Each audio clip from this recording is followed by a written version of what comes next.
അഭിലാഷും പ്രവീണും കൂടെ അനിമോളുടെ ബെഡിൽ വന്നിരുന്ന് സംസാരിക്കുകയാണ്. അപ്പോൾ അഭിലാഷ് പെട്ടെന്ന് പ്ലാച്ചിയെ കാണുന്നുണ്ട്. നോക്കിയിട്ട് പറയും, അനിമോളെ ഈ പ്ലാച്ചിയെ നീ വീട്ടിൽ ചെന്നാലും സൂക്ഷിച്ച് വെക്കണം കേട്ടോ, ഇതുപോലെ ഇങ്ങനെ വെക്കരുതെന്ന് പറയും.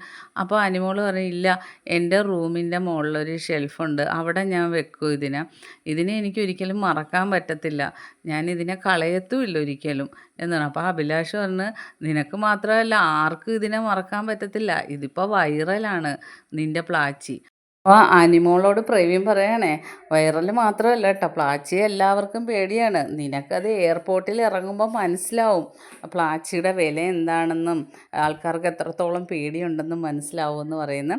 അത് കഴിയുമ്പോൾ മസ്താനി വരും. അപ്പം മസ്താനിയോട് പറയുന്നുണ്ട് അനിമോൾ, എൻ്റെ ഡ്രസ്സ് വേണമെങ്കിൽ നിനക്ക് തരാം, എൻ്റെ കയ്യിൽ 4-5 ജോഡി ഡ്രസ്സുണ്ടെന്ന് പറയുന്നു.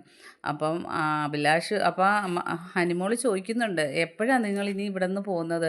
അപ്പോൾ അഭിലാഷ് പറഞ്ഞു, എന്നോട് പറഞ്ഞത് നാളെയെന്നാണ്, ഇനി 4 ദിവസമല്ലേ ഉള്ളൂ, അപ്പം ഞങ്ങൾ നാളെ പോകും എന്ന് പറയുന്നു. അപ്പം മസ്താനി, നീ ഓക്കെ അല്ലേ എന്ന് ചോദിക്കുന്നു. അപ്പം അഭിലാഷ് പറയാണ്, പിന്നെ മസ്താനി ഓക്കെ ആണല്ലോ.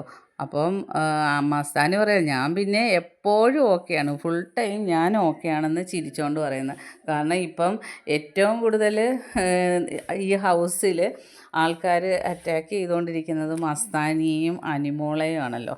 ബാക്കി അപ്ഡേറ്റുമായിട്ട് വീണ്ടും കാണാം.